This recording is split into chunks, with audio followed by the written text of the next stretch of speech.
To kill players with a new Surge Coil deployable just added in the Flashpoint update. The Surge Coil can be placed at any angle, just like mines. It has a maximum of 42 charges and will target players, arc, gadgets, and trigger nades within a 10-meter radius. Not only did the devs leave a typo of 75 meters instead of 7.5 meters, it's also wrong, just like the deadline radius actually being 15 meters. That's right, this deployable can activate trigger nades. I'll show you a more reliable way to make it destroy trigger nades at the end of the video. The Surge Coil will not despawn until it goes through its 42 shocks, is disarmed or destroyed, or you can place them on either side of a barricade, or use both sides of the ramp to get 3 close together. Can also place them right next to the barricade on the bottom and another on the top. To retrieve your coils, you can dismantle the barricade and it will be converted back to an item. The amount of charges and its health is now reset and can be used another time, just like the barricade. The coil will hit anything within its radius after 0.3 seconds of seeing its target, and then it has a delay of half a second between shocks. It targets all mines and traps, as well as lure grenades and trigger nades. It does not target deadlines, fireworks boxes, or other throwables. It will stun players for half a second and arc for a full second,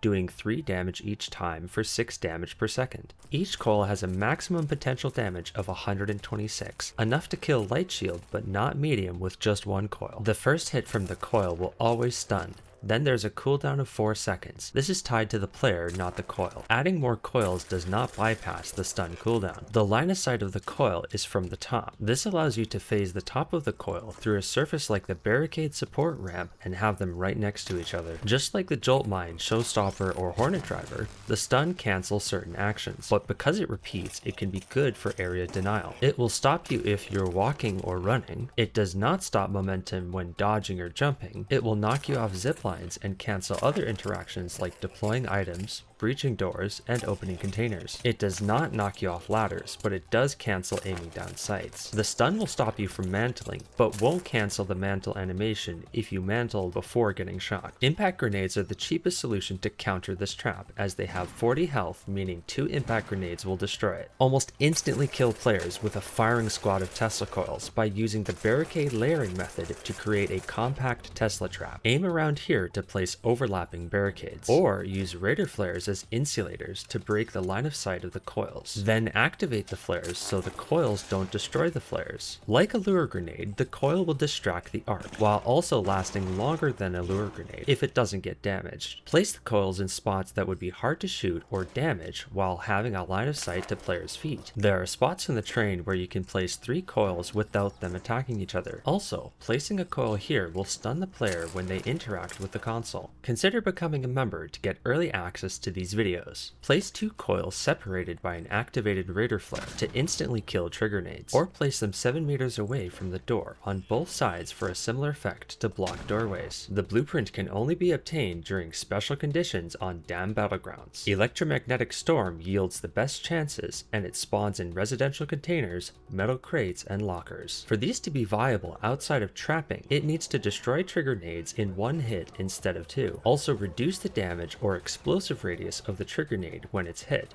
so it doesn't immediately destroy the coil. Currently, the trade-off to counter trigger nades is 2 coils that might destroy 1 to 3 trigger nades, which is not an equal exchange since trigger nades do not require arc parts to craft. Coils also shouldn't target yourself or your teammates. This removes any use of the item in tight spaces like Stellamontis, where it would probably be used the most. You're going to damage and stun yourself more than other players, and stunning your teammates just makes the coil a trolling tool. Not very useful.